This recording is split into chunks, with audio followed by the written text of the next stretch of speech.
Bom dia, irmãos. Que manhã maravilhosa que o Senhor nos deu hoje, não é? Hoje estamos em mais uma escola bíblica dominical e a escola bíblica de número 13.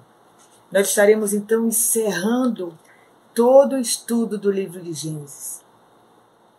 Gênesis 1 e 2 diz assim: Breshid bara Elohim, het hashamayim vet haaret, vihaaret haitat tohu vavohu.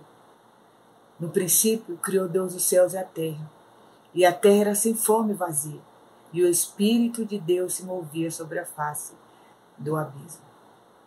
Quantas lições maravilhosas nós tivemos. Eu tenho a convicção, irmãos, que esses estudos realmente foram preparados para alcançar o nosso coração. E veio num momento realmente que cada um de nós estávamos precisando compreender ou vislumbrar um pouco mais do amor de Deus, da grandeza e o que nós vimos também em todas as lições do cuidado de Deus. O pastor Isaltino Gomes Filho, ele diz assim, no livro dele Gênesis, Bereshit, o livro dos princípios, diz assim: Gênesis, pelo conhecimento histórico e teológico que tem, é um convite a uma reflexão sobre o princípio de todas as coisas, uma inspiração para a nossa fé em Deus e melhor edificação de nossa vida cristã. Que visão maravilhosa que o pastor Isaltino teve realmente do livro de Gênesis. E nós estudamos durante todo esse trimestre Gênesis, uma história do amor e do cuidado de Deus. Então, a cada domingo, irmãos, eu tenho a certeza que os irmãos puderam ver, puderam vislumbrar, puderam experimentar e realmente agora mais convictos, né, dessa história de amor e do cuidado de Deus, em cada detalhe. Como Deus ele se preocupou e se preocupa até hoje com os detalhes. Então, nessa manhã, o irmão é bem-vindo para o encerramento de mais um trimestre. E dessa feita, nós estaremos encerrando então o estudo do livro de Gênesis. Teremos uma palavra muito especial do Senhor, em dois momentos, no encerramento da lição, com o professor da escola bíblica de hoje, e a mensagem que o Senhor Deus colocou no coração do nosso pastor para esse momento tão especial de encerramento do trimestre. Vamos orar? Ó Deus, nós te louvamos, ó Deus, por mais um domingo, Pai, que o Senhor nos permite viver e de uma forma especial nesse domingo de manhã, Pai, nos voltar, ó Deus, para a Tua palavra e aprender, ó Deus, mais do Senhor. Ó Deus, a Tua palavra, ela mesmo diz, ó Deus, no livro de Hebreus, Tua palavra é viva e eficaz e mais penetrante do que qualquer espada de dois gumes. A Tua palavra, ó Deus, ela entra em nosso coração, fazendo as mudanças necessárias que nós precisamos. Nós vimos, Pai, nessas lições o Teu amor, vimos o Teu cuidado. Vimos também, ó Deus, o cuidado do Senhor em cada detalhe. E assim também é conosco até o dia de hoje, Pai. Como o Senhor realmente tem estendido a sua mão misericordiosa sobre nós. Nós te pedimos, Pai, que o Senhor continue falando conosco nessa manhã de domingo. Abençoe as crianças também, ó Deus, que estarão, ó Deus, com uma lição especial nesse domingo. Abençoe os adolescentes também na sua lição. Que todos nós, alunos da Escola Bíblica Dominical, nós possamos, ó Deus, mais uma vez, Pai, sermos realmente impactados pela Tua palavra e edificados para o louvor do Teu nome. É a oração que nós fazemos. Em nome de Jesus. Amém. Deus abençoe os irmãos. Bom dia, irmãos. Hoje nós estamos encerrando o trimestre da Escola Bíblica Dominical. Esses meses nós estivemos estudando sobre o livro de Gênesis, onde o autor Moisés relata a criação de todas as coisas por Deus, a criação do homem, a sua queda, e aí a promessa de Deus de que providenciaria um meio para resgatá-lo através dos descendentes da mulher.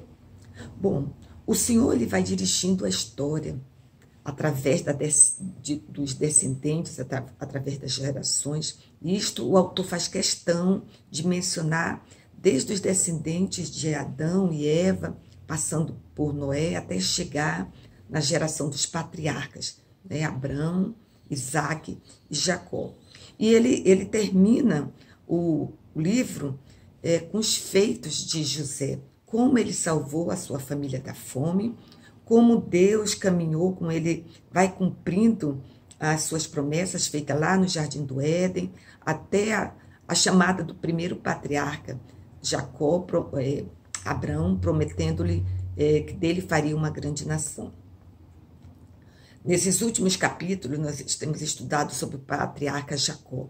Mas antes dele formar sua própria família, nós vimos que ele sai da casa dos seus pais fugido, né, porque ele enganou o pai, o irmão, para adquirir a bênção da primogenitura. E ele vai para Padã Arã, na casa do seu tio. Lá vai servir de forno, como fosse um forno purificando o ouro. Quer dizer, o caráter de Jacó tinha que ser mudado. Bom, aí é só para a gente lembrar, né? Ele chega lá, se apaixona por Raquel, trabalha 7 anos, mas no dia do casamento o pai dá a Leia, a filha mais velha, e depois teve que trabalhar mais 7 anos para poder casar com a mulher que ele amava, né? A Raquel. Passado alguns anos, quase uns 20 anos, ele volta com toda a sua família agora para Canaã, para a terra dos seus pais. No meio do caminho, ele tem aquele encontro com o anjo do Senhor, no vale de Jaboque, luta até ser abençoado, e depois ele encontra com seu irmão, e os dois reconciliam-se. Então a gente vê que Deus vai trabalhando o coração e o caráter de Jacó. Ele começa a compreender mais nitidamente a aliança que Deus fez com Abraão, o seu avô. O título da nossa lição é Deus transforma o mal em bem. Será que isso é possível? Vamos ver aqui mais um testemunho de que sim, Deus pode transformar, né? José nasce nessa família bem complicada. Jacó casou com Leia por imposição, mas a Leia lhe dá filho todos os anos. Ele amava Raquel, que era estéril. Então as duas irmãs viviam em pé de guerra. Além de Jacó ter filho com mais 2 servas. Mas já entrando na velhice, Raquel engravida, né? Coisas de Deus para continuar seu plano. Então ela dá luz a José. E nessa altura da vida para Jacó, José, além de ser o filho da sua velhice, também era o filho da mulher que ele amava. Mais tarde, Raquel vai engravidar de novo, vai ter Benjamim e morre. Muitas vezes nós pensamos que só na nossa família que nós temos problemas sérios, né? Mas a gente vê, a Bíblia ela não encobre os pecados, nem os conflitos familiares. A gente viu desde do primeiro casal lá no Éden, e agora mais precisamente com as famílias dos patriarcas. Eles tiveram também muitos problemas e até tragédias. Então, não é só a nossa família. Agora, essa predileção de Jacó por José levou seus irmãos a odiá-lo, a ter inveja dele, principalmente depois que ele contou o seu sonho, né, para os irmãos, aonde indicava que toda a família, né, que eles se prostrariam diante dele. Então, eles nutriam tanta raiva, tanta inveja, eles planejaram sua morte. Pela providência de Deus, eles não o mataram, mas venderam José como escravo para uma caravana de midianitas que passava por ali. Então, é dessa forma que José vai parar no Egito, é vendido para Potifar, né, o comandante do exército do faraó. Mas o texto ele ressalta que o Senhor estava com José. Tudo que ele fazia prosperava. Então, ele se torna administrador da casa de Potifar. Depois ele vai para a prisão injustamente por causa da mulher de Potifar, né, que inventou uma mentira. Mas o Senhor era com ele. ele vai abençoar também ele naquele lugar tão degradante. Né? Lá no cárcere, ele interpreta o sonho de dois presos, né, que tinham sido oficiais lá do rei, e vão se cumprir, né, a interpretação de um deles, pelo menos, que é perdoado, o copeiro Mo, ele volta, né, a servir o rei. E só depois de 2 anos, quando o faraó tem aquele sonho que ninguém consegue interpretar, é que o copeiro ele lembra de José, fala para o faraó, então ele manda buscar e ele pergunta, né, para José se ele pode interpretar o seu sonho. José declara ao rei que a resposta não era dele em particular, mas o seu Deus é quem daria a interpretação. Então a gente viu que eram 7 anos de fartura, 7 anos de fome. José, nomeado como um governador do Egito, um tipo de primeiro-ministro, né, um gestor de crise, como nós temos visto em vários países diante da pandemia. É impressionante as decisões de José, mesmo sendo tão jovem, crescendo na diversidade, né, da rejeição por parte de seus irmãos. Ele passa por processos violentos na sua adolescência, na sua juventude, mas ele não vai guardando isso como uma coisa ruim. De um homem rejeitado, ele passa a ser um homem, de um homem rejeitado a ser um homem respeitado, de um escravo para ser um dos maiores e mais bem-sucedidos gestores da Bíblia. Então a gente vê que para o cristão, de que todas as coisas cooperam para o bem daqueles que amam a Deus. É incrível como ele vai percebendo que o mal que lhe causaram fazia parte de um propósito, né, para chegar até onde ele chegou. Então, passando os 7 anos de fartura, vem os 7 anos de fome, assolando também as terras lá de Canaã, onde seu pai e sua família moravam. Então, Jacó manda seus filhos descerem ao Egito para comprar comida, exceto Benjamim, que ficou com ele. Quando eles chegam lá, eles vão direto negociar com o governador, que era justamente José. José, quando os vê, ele reconhece imediatamente seus irmãos. Eles não, né? Eles tinham vendido José quando ele tinha 17 anos. Então, já se passava mais ou menos 14, 15 anos. E agora ele se vestia como um egípcio, né? Tinha aquelas pinturas, então eles não o reconheceram. Então, quando José vê eles ali prostrados, ele lembra do sonho que ele teve. E eu imagino que se passou no coração de José, né? Os sentimentos que passou ali em seu coração. Mas Deus o tinha preparado para aquele encontro. Então ele começa falando asperamente, né, com seus irmãos, dizendo que eles eram espiões, né, que eles acusando. Então eles falam para ele que eles não são espiões, que eles são filhos de um pai que mora lá em Canaã, que tem um irmão mais novo. Então José, né, usando de astúcia, ele fala o seguinte: vocês levam o que vocês compraram, mas deixam um dos irmãos aqui, que no caso foi Simeão, e quando vocês voltarem, vocês tragam o irmão mais novo de vocês, para eu saber que vocês não estavam mentindo. Bom, eles voltam, né, falam tudo para o seu pai, o que aconteceu lá no Egito, e falam que vão ter que levar Benjamim na próxima viagem.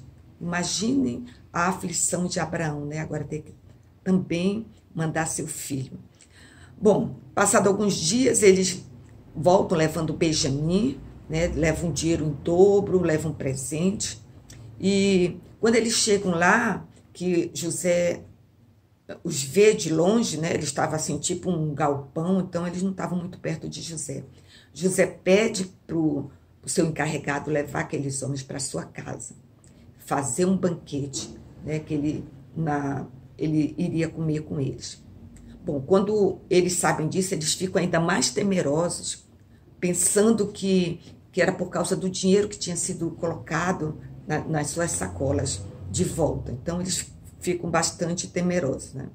Quando José chega, eles se prostram, né? Dão uns presentes para ele. E José fica com também, as suas emoções devem ter ficado assim muito abaladas, né? Tanto que ele começa a chorar, ele sai rapidamente para outro cômodo e começa a chorar, né? A emoção foi tão grande que ele começa a chorar. E eu fico pensando, né? O que eu faria, o que eu faço, o que você faz quando nós temos a oportunidade de retribuir, né, com mal, se vingar daqueles que nos feriram, né? José, ele tinha todo o poder para fazer isso, para escravizá-los, para matá-los, para humilhá-los, né, para jogar na cara e dizer, olha, não falei para vocês, né, do meu sonho, vocês não quiseram acreditar. Realmente, perdoar não é fácil, principalmente quando é alguém assim muito próximo, às vezes até do mesmo sangue, como foi no caso de José. Às vezes nós até dizemos, né, deixa para lá, não se fala mais nisso, mas aquilo fica lá no fundo, né, e de vez em quando vem à tona trazendo mágoas, rancores, raiva, né? Só mesmo o Senhor para quebrantar o nosso coração e transformar essas mágoas, essas raivas, esses rancores em graça e perdão. Quando José encontra seus irmãos em sua casa, quando ele volta, né? Quando ele vê todos ali, ele, como a gente já falou, ele saiu, né? Depois ele voltou. Aí ele fala para o seu mordomo que colocassem o dinheiro de volta na sacola deles e na de Benjamim colocasse também a taça de prata. No outro dia, quando eles estavam retornando já para Canaã, já saindo da cidade, o mordomo e provavelmente alguns soldados, né, interceptaram a caravana, começaram a examinar a bagagem e a taça foi encontrada na sacola de Benjamim, como eles tinham planejado. Então, agora eles são obrigados a voltar sobre a acusação de roubo. Eles ficam tão desesperados, né? Eles rasgam as suas vestes, né? Era uma ação assim, de desespero. Eles perguntam, lá, quando eles estão lá diante de José, perguntam como é que eles podem provar que eles não são ladrões, nem espiões. Então, eles pedem para ficar como escravo.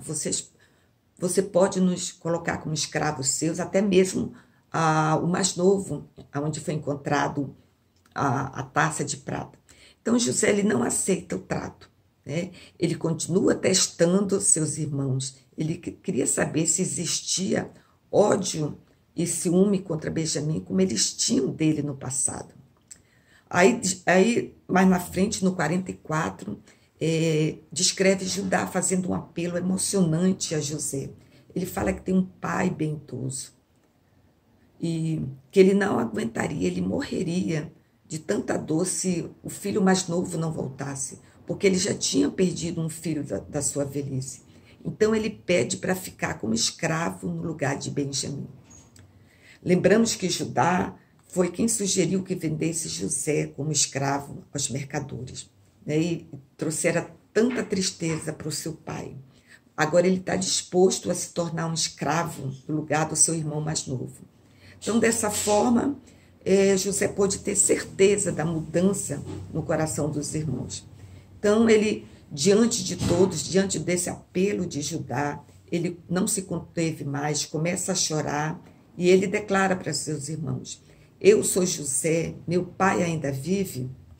O susto foi tão grande, né, para os irmãos que eles não conseguiam responder.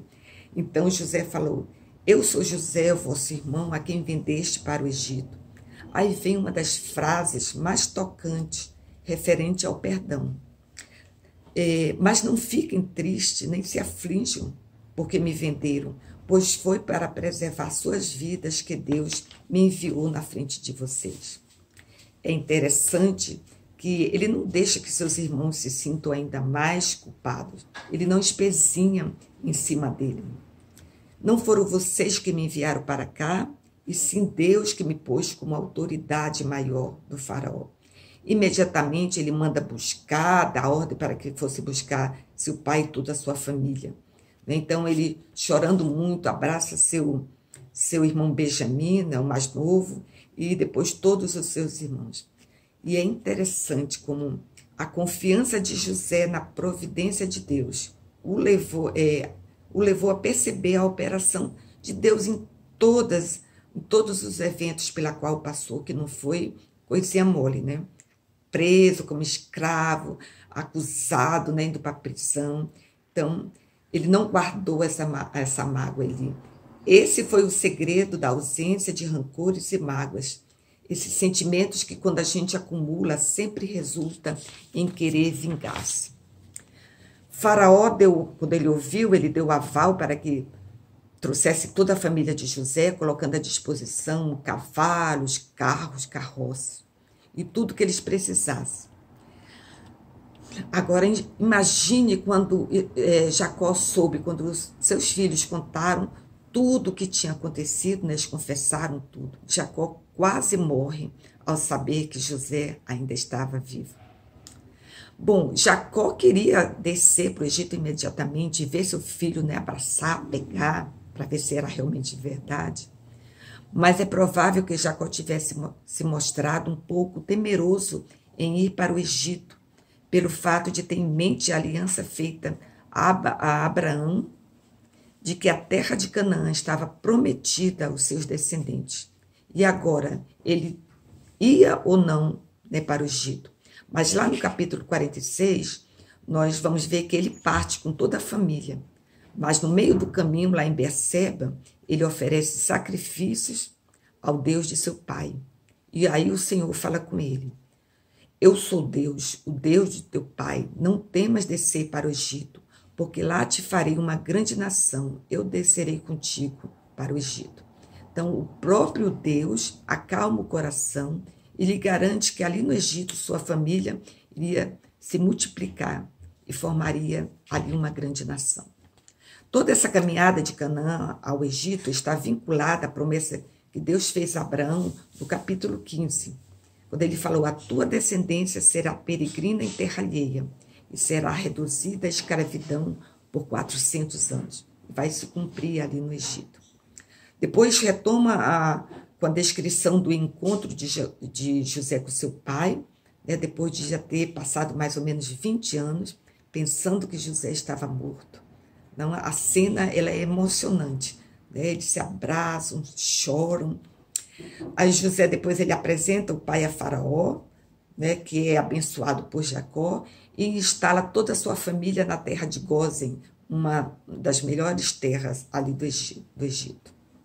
Jacó ainda ele vive 17 anos ali, né, na terra do Egito, e já bem idoso ele pede para conversar com José, pede que não seja sepultado no Egito, que ele seja sepultado lá em Canaã, perto da sepultura dos seus pais. E depois ele pede para José trazer os seus 2 filhos, Manassés e Efraim, dá a bênção, né, sobre eles também, e por inspiração divina, ele fala que Efraim será maior do que Manassés, mesmo Manassés sendo o mais velho. Então, os 2 filhos de José eles vão originar a tribo de Manassés e de Efraim. Em seguida, ele dá a bênção de todos os 12, uma espécie de testamento legal. E é interessante que a bênção que Judá recebe é uma bênção messiânica, porque dessa tribo sairia o Messias. Se vocês quiserem ver a bênção de cada um mais detalhadamente, né, de acordo com o caráter de cada um, vocês podem ver lá no capítulo 49. É bem interessante. Jacó morre, é sepultado onde pediu, e aí, depois da sua morte, os irmãos de José ficam temerosos, né, de que ele mudasse, de que eles viessem a humilhá-los, já que seu pai não estava mais vivo. Então, José os chama e os tranquiliza, reafirmando o que tinha dito anteriormente, que fora a mão do Senhor que estivera preparando e cuidando de cada um dos acontecimentos daquele drama familiar. Eles não deveriam temer. Aí ele fala: acaso estou eu no lugar de Deus para julgar, para punir, para vingar? Na verdade, vós intentaste o mal contra mim, porém Deus o tornou em bem para fazer como vedes agora, que se conserve muita gente em vida. Por fim, José ele pede a seus irmãos que os seus restos mortais sejam transportados para quando a nação israelita sair do jugo, né, que eles vão passar 400 anos ali sob a escravidão. Quando eles subirem para a terra prometida, eles levem os seus restos mortais. José, é interessante, né? José cria absolutamente nos planos de Deus para a nação israelita. José morreu com 110 anos, então eles embalsamaram o seu corpo. Quando eles saíram do Egito, eles levaram para ser sepultado na terra de Canaã. O que nós podemos tirar para nós dessa lição tão rica em detalhes, né, da família dos patriarcas, da família de Jacó, de José? São inúmeras as lições, mas o autor ele resumiu em 3, para não se delongar muito. Primeiro, perdoar em vez de vingar-se. José teve todas as chances de vingar-se de seus irmãos, mas não fez. Antes, amou ainda mais e fez provisões para o seu sustento e abrigo. Precisamos aprender com José, como diz o salmista, a vingança pertence a Deus e não a nós. Segundo, consultar tudo, né? Consultar todas as coisas maiores ou menores a Deus do que vamos fazer. Jacó adorou ao Senhor, consultando sobre sua vontade a respeito do que ele estava fazendo, né, da sua volta para o Egito. Deus responde, ele fala para Jacó, indicando-lhe seus planos e ajudando-o a entender coisas que estavam acontecendo com ele e a sua família. Então, Deus não só prometeu, né, que ele iria, mas ele explicou tudo aquilo que estava acontecendo. E diante de tudo isso, diante dessa pandemia que nós estamos passando, esses momentos tão duros na nossa vida, o que Deus tem como propósito, né, para a minha vida, para a sua, para a vida da minha família, para a vida da igreja? As palavras finais de José foram de esperança. Ele fala no final do livro, né, no capítulo 50. Disse José a seus irmãos: eu morro, porém Deus certamente vos visitará e vos fará subir desta terra para a terra que jurou dar a Abraão, Isaque e Jacó. Certamente Deus vos visitará. E o Novo Testamento, a Bíblia no Novo Testamento, lá em Apocalipse, o último capítulo também fecha com semelhantes palavras do Senhor Jesus. Certamente venham sem demora. Amém.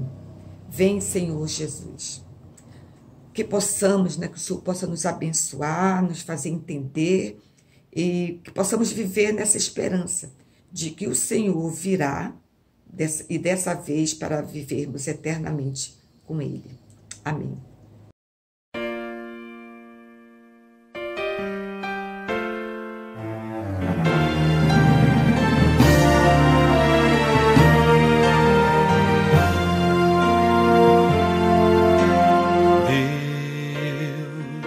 Somente Deus criou o mundo e o que nele há. O ser que pode respirar existe para mostrar a glória do Senhor.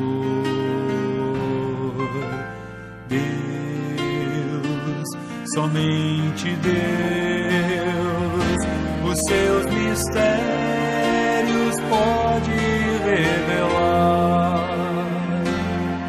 Os seus desígnios quem jamais um dia conheceu, pois Deus somente é Deus.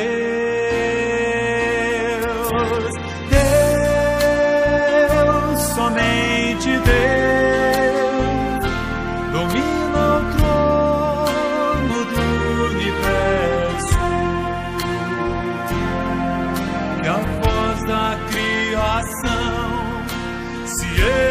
Para dar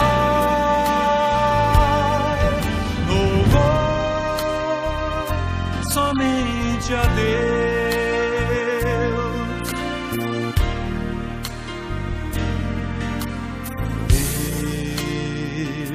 somente Deus, eternamente em nós há de inspirar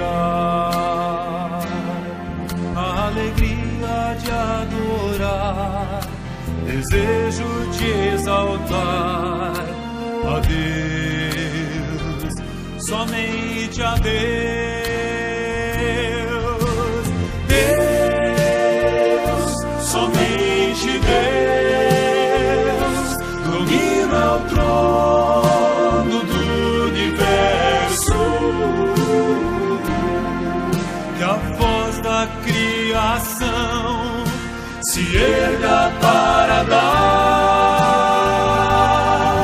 louvor somente a Deus. Deus, somente Deus, domina o trono do universo. Que a voz da criação se erga para dar louvor somente a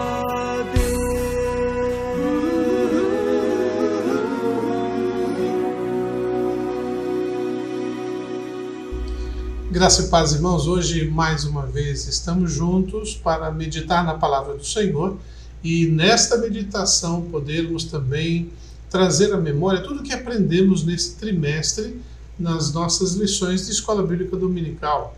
Durante todo o trimestre, como os irmãos já sabem, estivemos refletindo, meditando no livro do Gênesis e entendendo a narrativa deste livro. Ao entendermos a narrativa deste livro, podemos compreender o propósito de Deus para as nossas vidas e como nós devemos viver a cada dia a sua vontade. Mas eu quero convidar você para estarmos orando neste momento, falando com o Senhor, agradecendo por mais uma oportunidade de meditar na sua palavra. Vamos orar? Querido Pai, eu agradeço ao Senhor a oportunidade de mais uma vez estar aqui com os meus irmãos para podermos juntos meditar em Tua Palavra. Permita, Senhor Deus, que todos nós possamos compreender o Teu ensino e de tal maneira, ao compreender este ensino, vivenciá-lo e ensinar a outros a confiar cada vez mais no Senhor. Eu lhe agradeço, Pai, por esta oportunidade, no nome de Jesus. Amém. Eu quero ler um trecho da Palavra de Deus que se encontra no livro Gênesis, capítulo 50. Só que nós vamos meditar no verso 20, porém eu quero ler do verso 15 até o 21 para entendermos este contexto, que diz assim: vendo os irmãos de José que seu pai já era morto, disseram: é o caso de José nos perseguir e nos retribuir certamente o mal todo que lhe fizemos. Portanto, mandaram dizer a José: teu pai ordenou, antes da sua morte, dizendo: assim direis a José: perdoa, pois, a transgressão de teus irmãos e o seu pecado, pois porque te fizeram mal. Agora, pois, te rogamos que perdoes a transgressão dos servos do Deus de teu pai. José chorou enquanto lhe falavam. Depois vieram também seus irmãos, prostraram-se diante dele e disseram: eis-nos aqui por teus servos. Respondeu-lhe José: não temais, acaso estou eu no lugar de Deus? Vós, na verdade, intentaste o mal contra mim, porém Deus o tornou em bem, para fazer, como vedes agora, que se conserve muita gente em vida. Não temais, pois eu vos sustentarei a vós outros e a vossos filhos. Assim os consolou e lhes falou ao coração. Que Deus possa nos abençoar nesta meditação. Para podermos chegar aqui no capítulo 50, nós temos toda uma história bíblica que precisamos resgatar, pois os irmãos estudaram isto durante todo o trimestre. Ali na Bíblia, quando nós lemos os primeiros 5 capítulos do Gênesis, nós encontramos a narrativa da criação, o pecado, a queda, todo o processo que aconteceu em que o Deus oferece ao homem a oportunidade de um relacionamento permanente com ele, mas ele peca, ele cai, ele falha, e nós hoje continuamos nesse mesmo pecado. No capítulo 6, nós encontramos então a corrupção do homem e como essa corrupção cada vez mais desagradava a Deus. Nos capítulos 7 a 10 do livro de Gênesis, nós encontramos a correção. Deus fazendo a correção deste pecado que estava corrompendo o homem e toda a sua criação. E nesses capítulos 7 a 10 nós encontramos a narrativa da história de Noé, sua família e o dilúvio.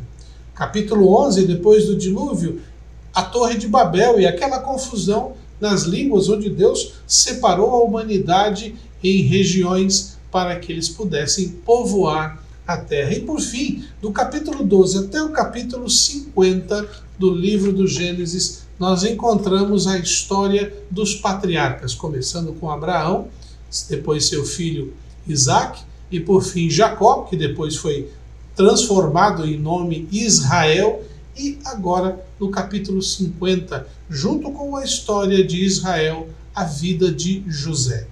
Todos nós, durante esse tempo de meditação, do estudo da Palavra de Deus, vimos e entendemos como o nosso Deus nos abençoa hoje pela atitude destes antepassados que no livro de Gênesis são relatados. Como o exemplo de fé de Abraão é importante para nós, como a submissão de Isaac à vontade de seu pai para receber a sua esposa, depois que o servo de Abraão foi buscar-lhe uma companheira e ele ali obedeceu à instrução, e como vemos Jacó sendo mudado por Deus através de toda uma experiência que para ele foi difícil, mas ele aprendeu a confiar no Senhor.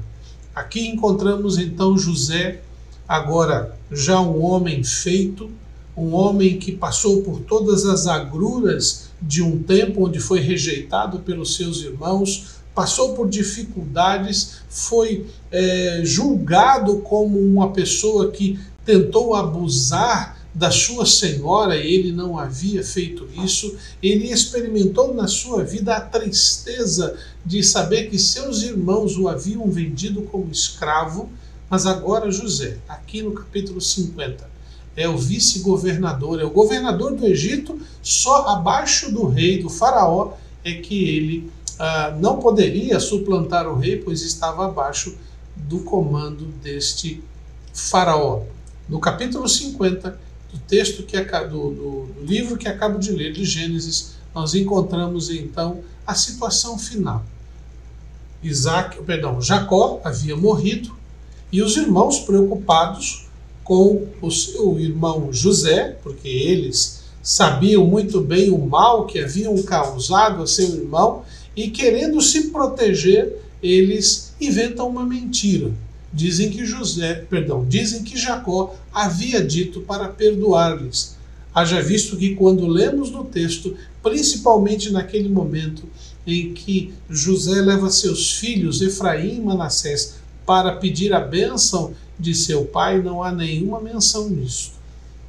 Portanto, com certeza eu acredito que José sabia muito bem a intenção do coração dos seus irmãos, mas o texto bíblico mostra que a compreensão de José diante de toda a tragédia que ele viveu, de toda a experiência ruim, decepcionante que ele havia vivido como adolescente, como jovem, como adulto, não mudou a sua certeza, a sua convicção de que Deus estava no controle de todas as coisas, mesmo quando a situação não acontecia da forma como ele esperava viver.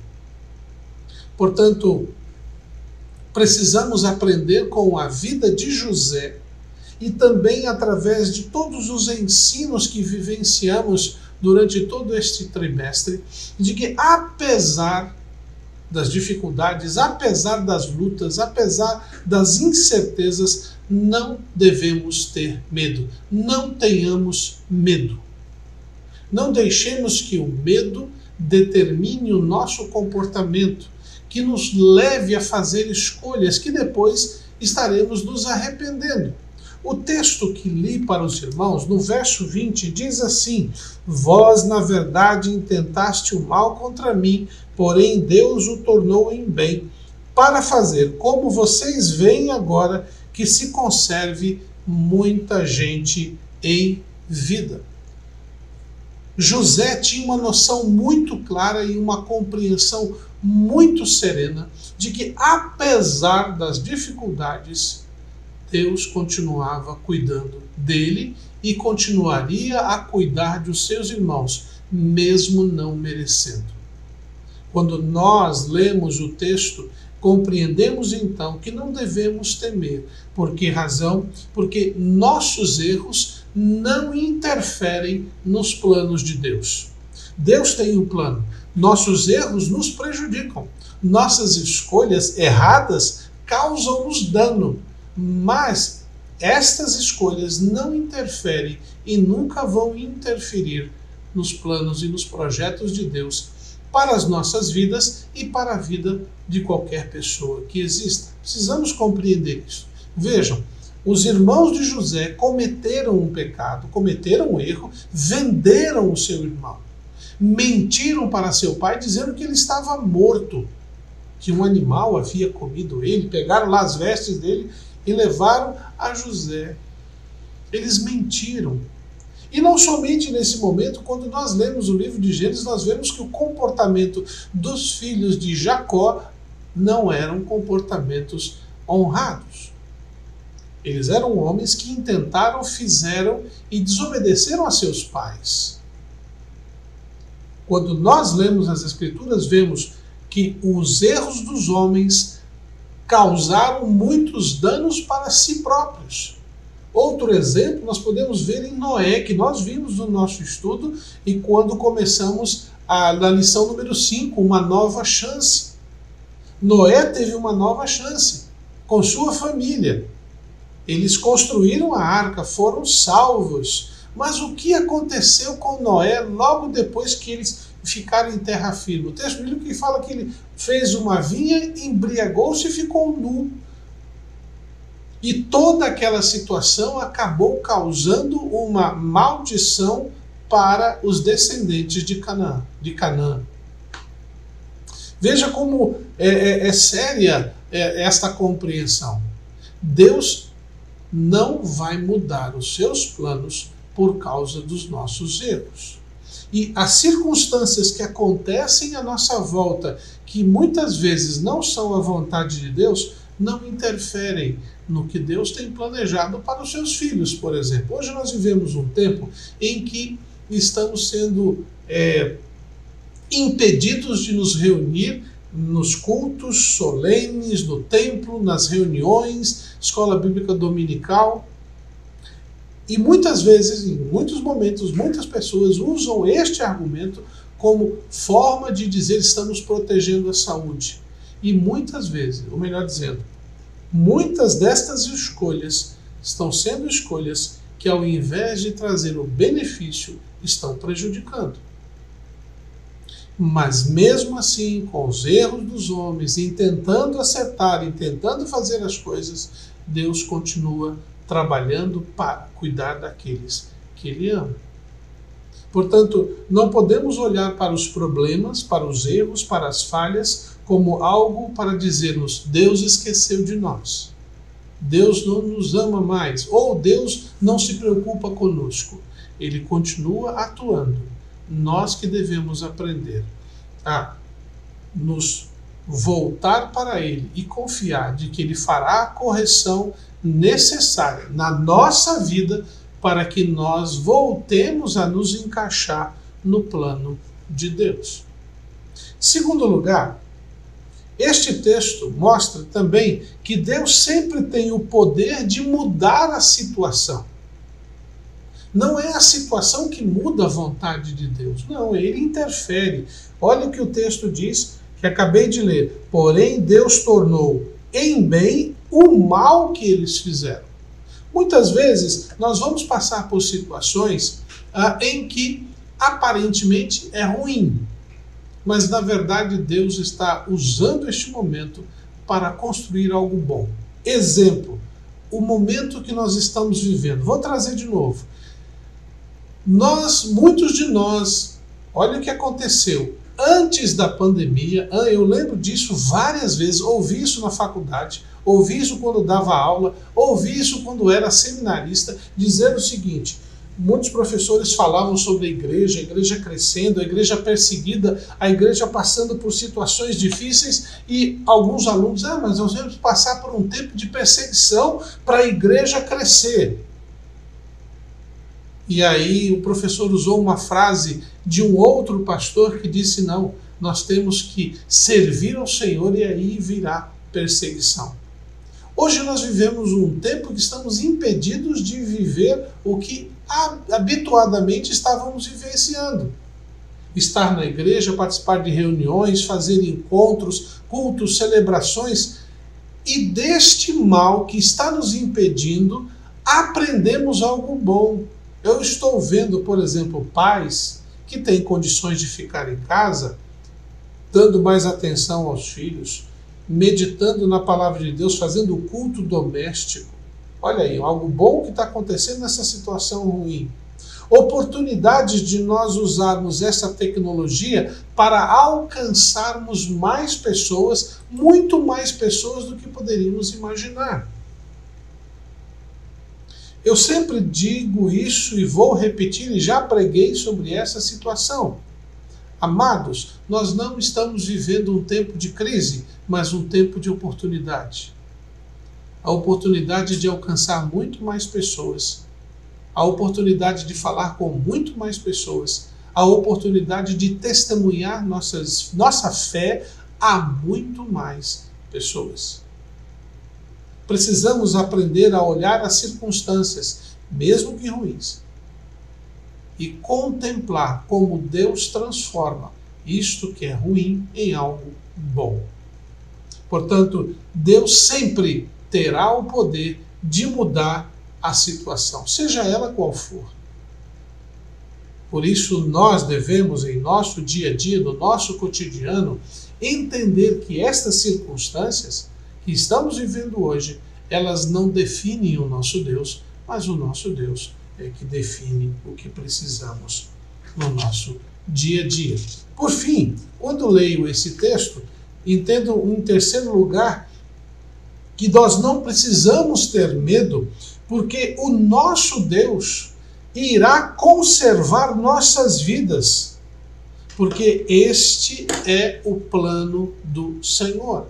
Conservar o seu povo, cuidar do seu povo. Conservar porque o texto bíblico diz assim: para fazer com que vocês vejam agora que se conserve muita gente em vida. Conservar nossas vidas sempre está no plano de Deus. Guarde isso. E quando eu falo conservar, não é deixar a gente num lugarzinho parado, esperando acontecer alguma coisa. A ideia de conservar aqui é de preservar. Preservados para viver o plano de Deus. Quando nós lemos esse texto, no verso 20, estes que sobreviveram, que quando chegaram no Egito, eram 72 almas, incluindo Jacó, se tornariam, quando você vai para o livro do Êxodo, um povo baseado na contagem de mais de 2 milhões de pessoas. Aqueles irmãos, com suas esposas e filhos, passados 400 anos depois deste momento, se tornam então um povo, uma nação, os hebreus. A partir deste povo hebreu, surge Moisés, que traz, sob orientação de Deus, o Pentateuco, as Escrituras. E através desse povo de Deus, Deus vai se revelando de várias maneiras, várias formas, através dos seus profetas, através da sua palavra e, por fim, através do Senhor Jesus Cristo, porque ele nasceu descendente de uma tribo, a tribo de Judá, que era filho de Israel e que também era descendente de Abraão. O nosso Deus, quando ele cuida de nós, quando ele nos preserva, quando ele está cuidando das nossas vidas, ele o está fazendo para que possamos viver a sua vontade, para que possamos viver o seu querer. Durante todo este trimestre, podemos ter a oportunidade de ver como Deus agiu cuidando dos seus filhos, da sua criação, dos descendentes de Abraão, da forma como ele foi conduzindo para que, no tempo certo, Jesus Cristo viesse, vivesse e nos desse vida. Para que hoje pudéssemos continuar esta mensagem grandiosa e dizer para todas as pessoas: não vamos ter medo desse tempo, não precisamos ter medo, porque as nossas falhas nunca vão interferir no plano de Deus e na vontade de Deus. Ele é muito maior do que qualquer erro que venhamos a cometer. Não estou dizendo com isso que Deus passa a mão na cabeça dos nossos erros. Não, ele vai corrigir.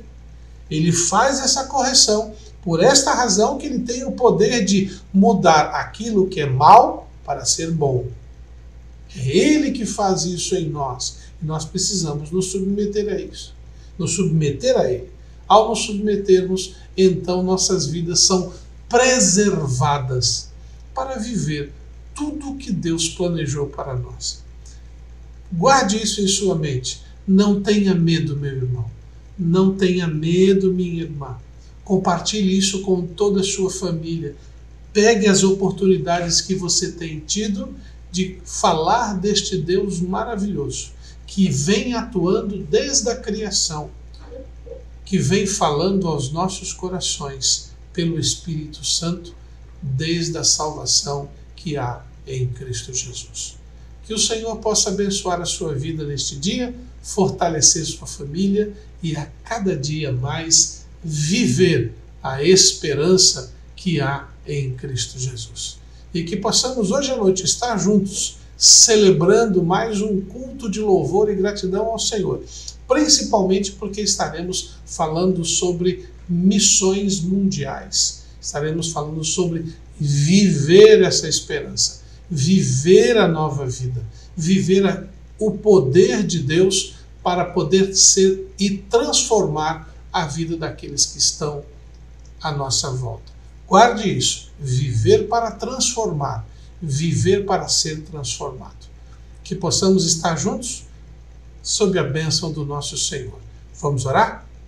Querido Pai, muito obrigado mais uma vez pela Tua palavra, pelo tempo em que pudemos meditar no livro do Gênesis e ver a Sua ação na vida dos nossos antepassados e da mesma forma agindo nas nossas vidas. Nos permita, Senhor Deus, vivenciar a cada instante, a cada momento a vida sem medo algum, porque sabemos que o Senhor está no controle de todas as coisas. Agradecemos e pedimos no nome de Jesus. Amém. Até a noite, se Deus assim nos permitir. Grandes são as tuas obras, Senhor Todo-Poderoso. Justos e verdadeiros são os teus caminhos. Grandes são as tuas obras, Senhor Todo-Poderoso. Justos e verdadeiros são os teus caminhos. Ó Rei das nações, quem não temerá, quem não glorificará teu nome? Ó Rei das nações, quem não te louvará, teu nome é santo,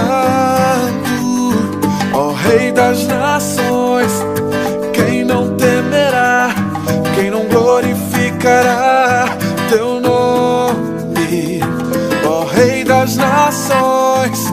Quem não te louvará, pois só teu nome é santo.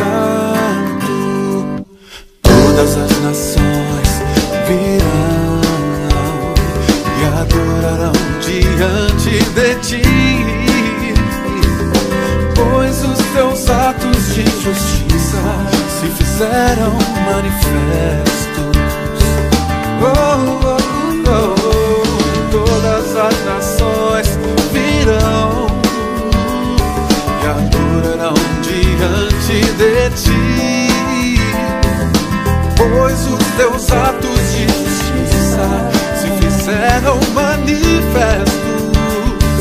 Oh, hey, hey, hey. O Rei das nações, quem não temerá, quem não glorificará teu nome. Oh, oh, hey, hey. Quem não te louvará, pois só teu nome é santo.